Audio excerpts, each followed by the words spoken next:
أعوذ بالله من الشيطان الرجيم بسم الله الرحمن الرحيم والصلاة والسلام على رسول الله صلى الله عليه وسلم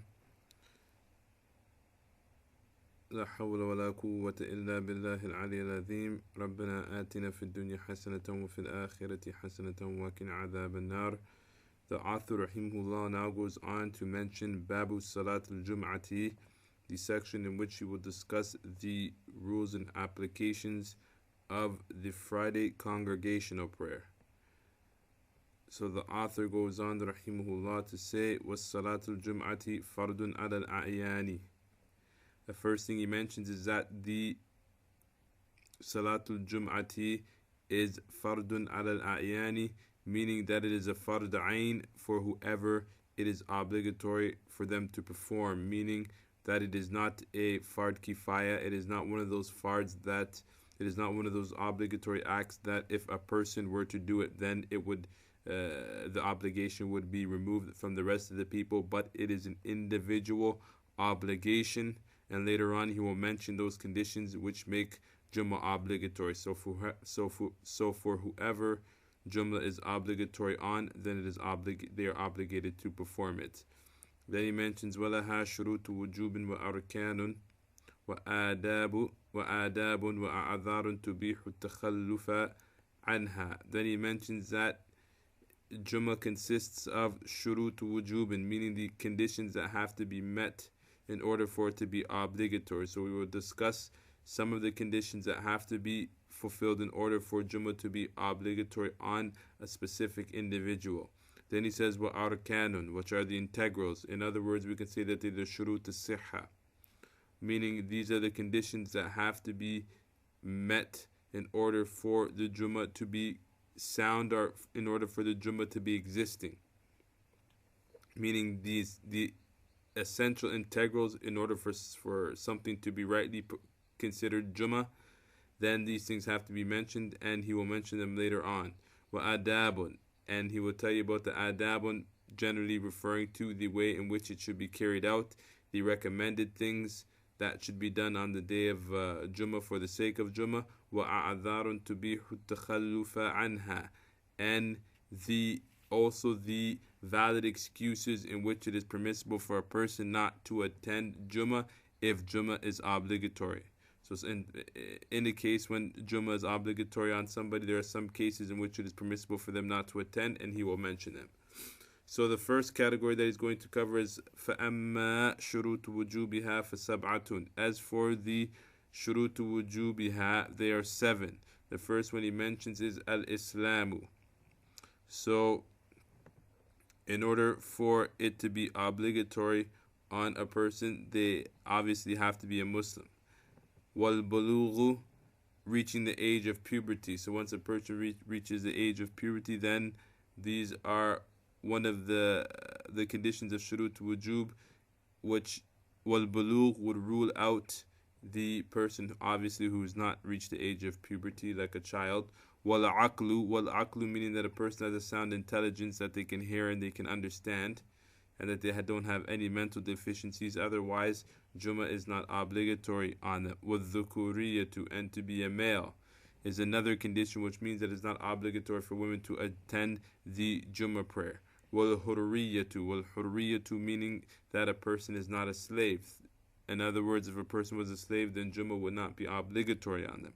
Wal-iqamatu means that a person is muqim fil balad, meaning that he is a resident, which is contrary to a traveler. A person who is traveling through a town in which he is a traveler and Jummah occurs, Jummah is not obligatory on him.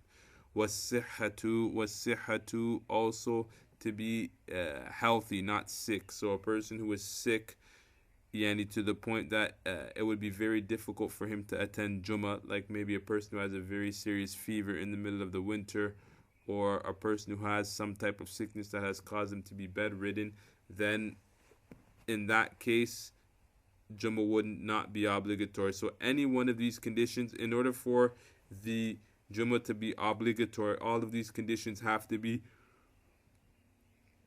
there. If one of these conditions are missing, then Jummah wouldn't be obligatory. So for example, a Muslim who would reach the age of puberty, who had a sound intelligence, who was not a slave, who was a resident, and who was sound, but it's a female. Then in this case, Jummah is not obligatory because one of the conditions is missing. Then he goes on, he says, وَأَمَّا أَرْكَانُهَا فَخَمْسَةٌ. The integrals of Jummah, he says, الْأَوَّلُ الْمَسْجِدُ الَّذِي يَكُونُ جَامِعًا. The first thing, in order for Jummah to be considered sound, is that it has to be prayed in a masjid. And what do you mean by it has to be prayed inside of a masjid? It has to be prayed inside of a masjid that is built as a masjid, not a masjid that's in a convenience store, that is part of a convenience store plaza, or a masjid that is under a building. Most people call these masjids, but technically speaking, they're only called musallas, places where you pray. Al-masjid has to be something that is built specifically as a masjid. And generally, that if a person were to look at it, a person would say that's a masjid, meaning it was built for the 5 daily prayers. So according to the Maliki, you have to pray in a built masjid, not a masjid under apartment building or in a plaza or anything like that. It has to be a specifically built masjid. So that also answered the question. For example, some of the people performing their Jummahs inside of MSAs, inside of universities, and so on and so forth, according to the Malikiyah, a person would not be fulfilling the obligation of their Jummah if they were to perform it according to the Maliki school.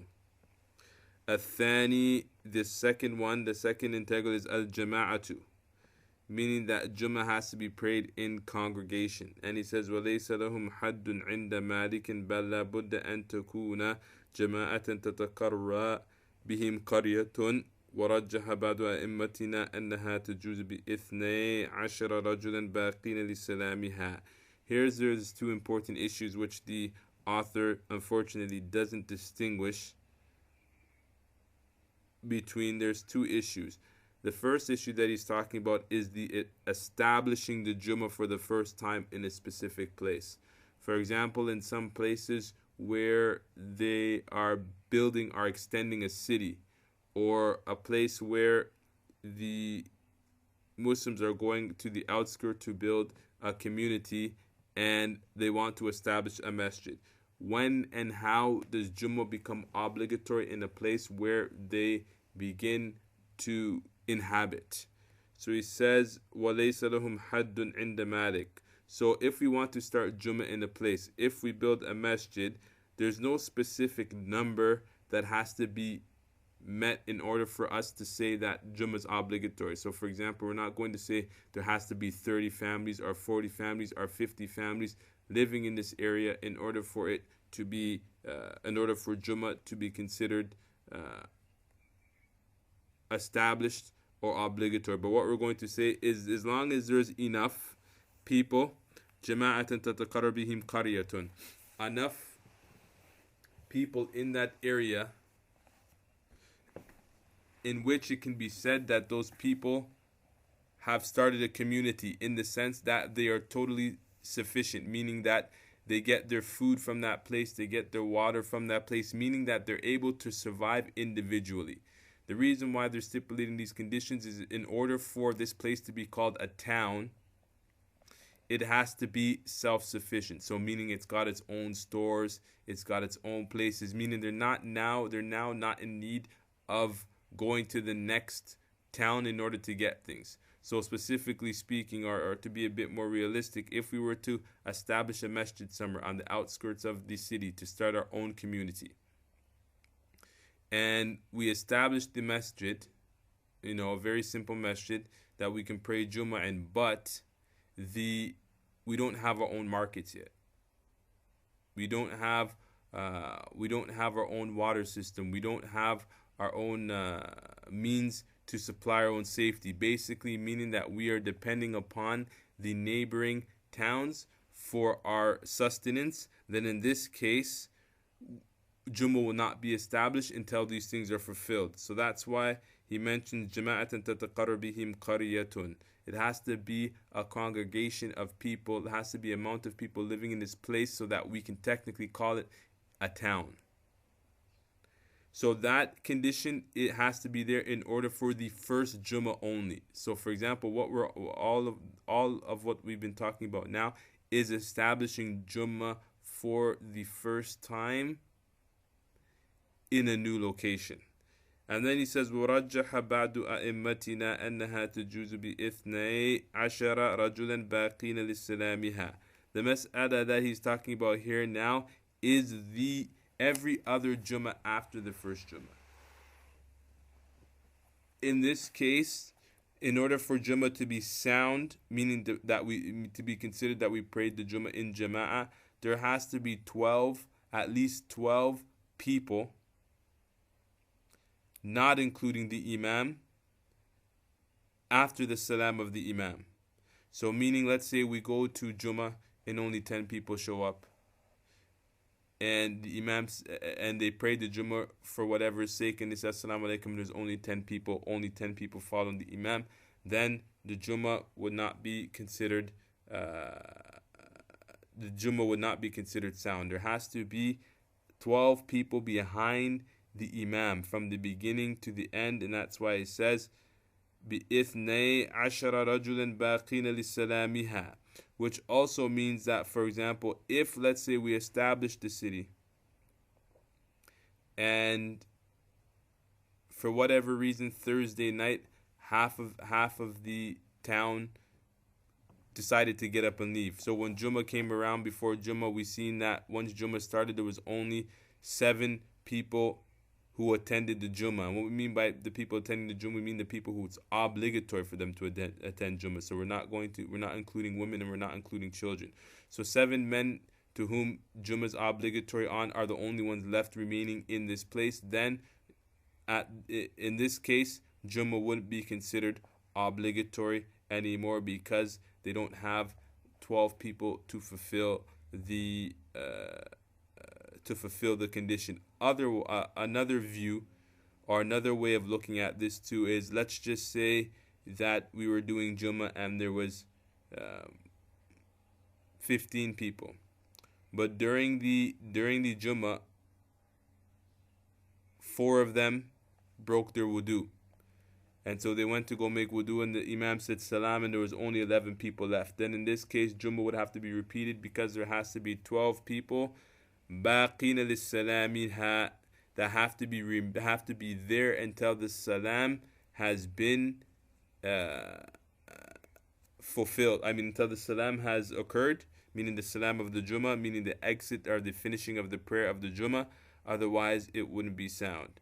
الثالث, the third condition, the third integral is al-khutbatul ula, وهي ركن على الصحيح, وكذلك الخطبة الثانية على المشهور.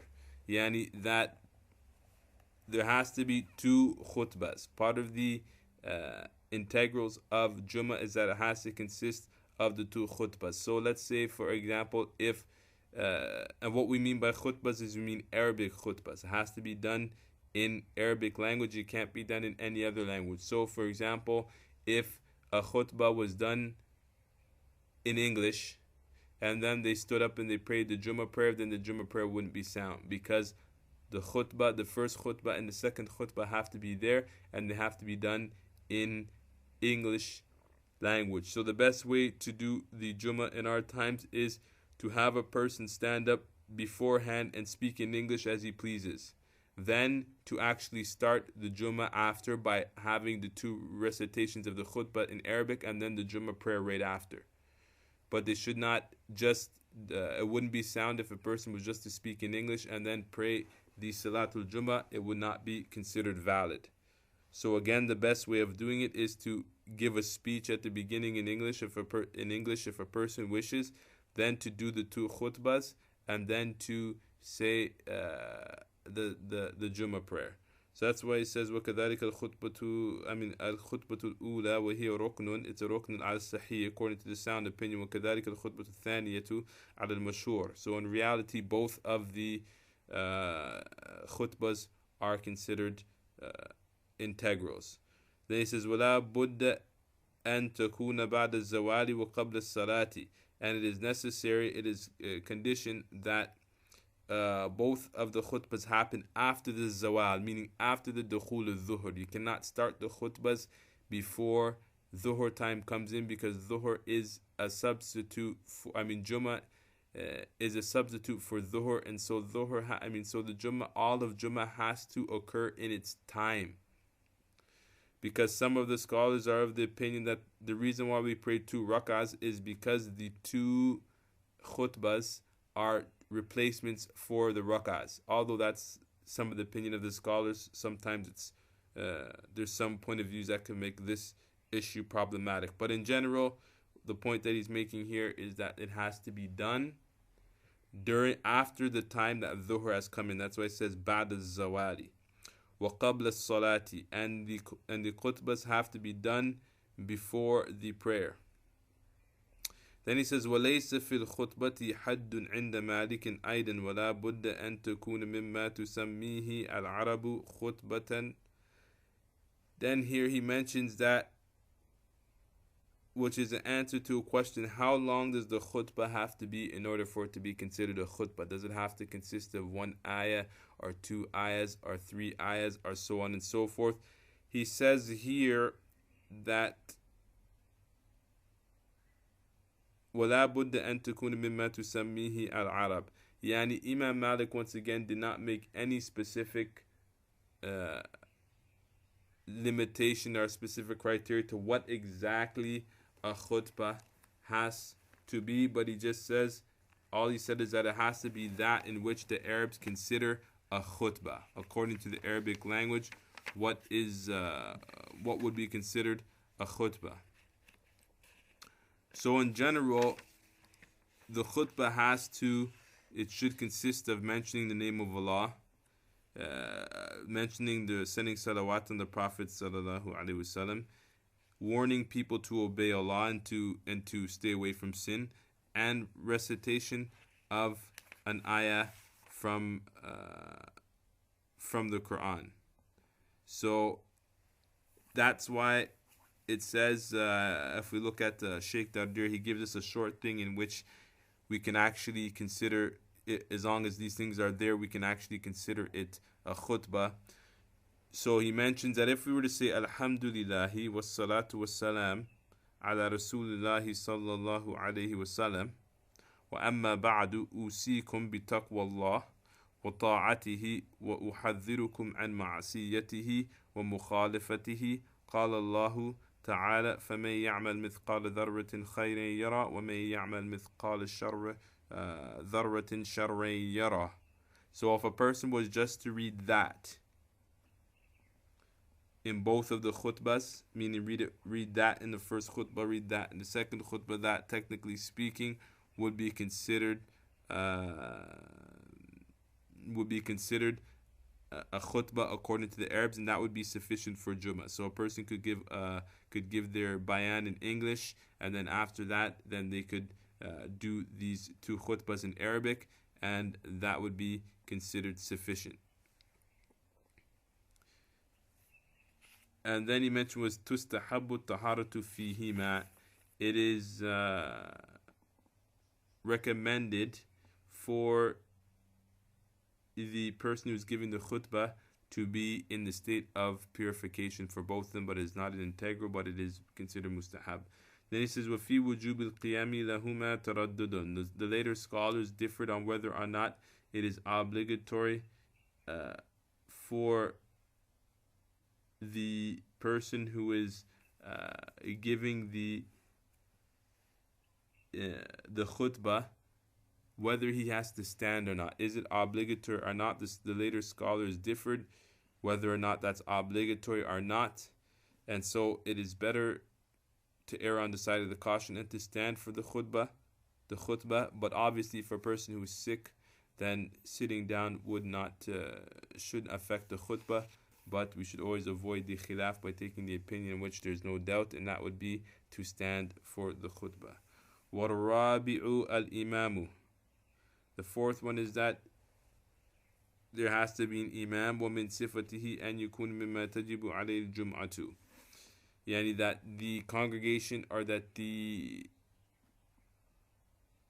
that the Jummah prayer has to be led by an imam, meaning that it cannot be prayed individually.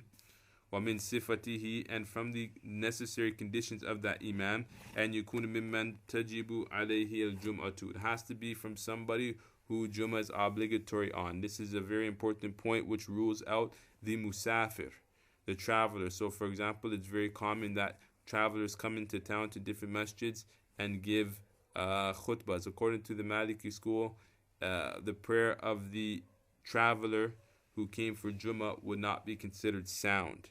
So if a speaker came from the US to Canada and led the Jummah prayer, according to the Malikis, it wouldn't be considered sound, because one of the conditions of the imam is that he has to be muqim. He cannot be a musafir. He cannot be a traveler, because a person who's traveling, then Jummah is not obligatory on him. أن يكون ممن تجب عليه الجمعة احترازا.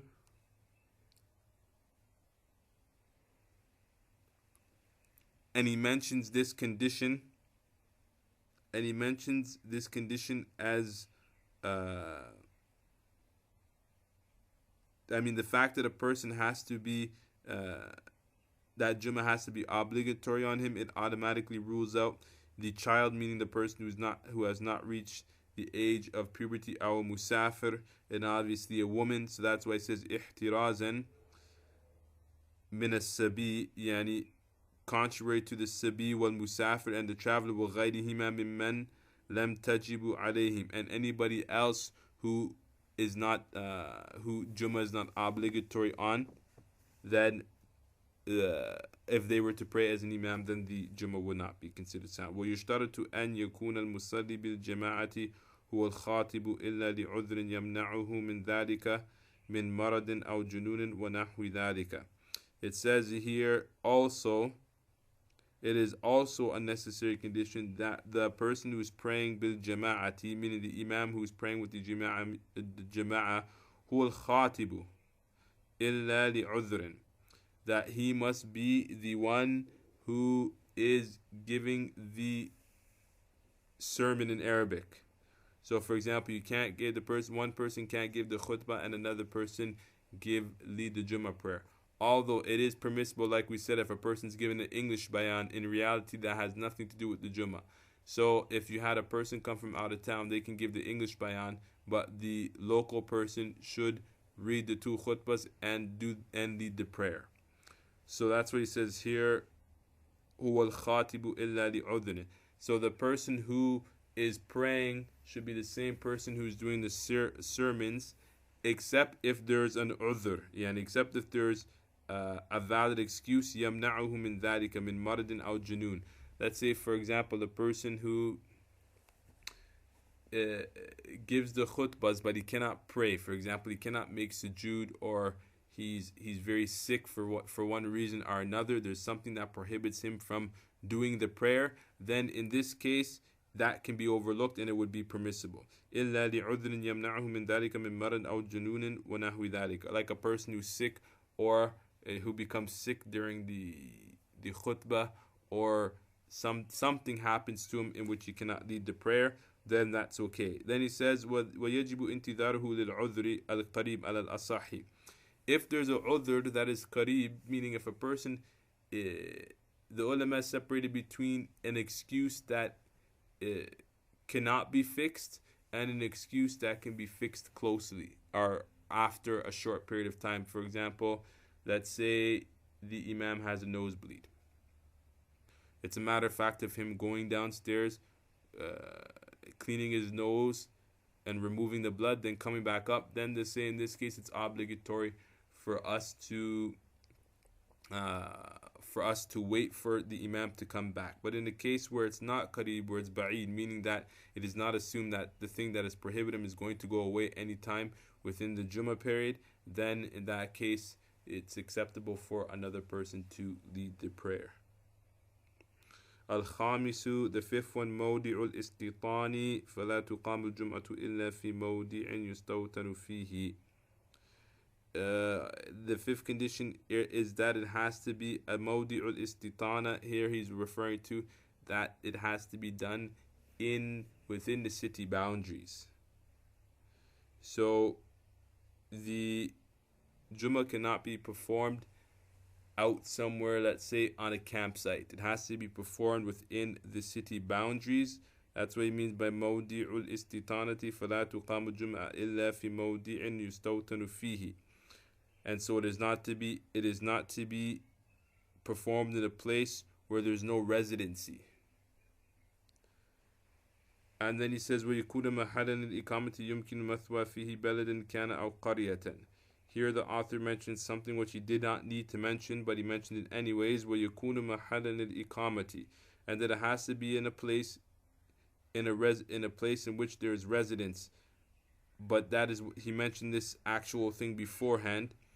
يمكن مثوى فيه بلدا أو كان أو قرية. And I mentioned this point before, that what we mean by in a town place is that they are totally self-sufficient, in that everything that they need, they have their own markets and so on and so forth, to the point that they can actually be called a town.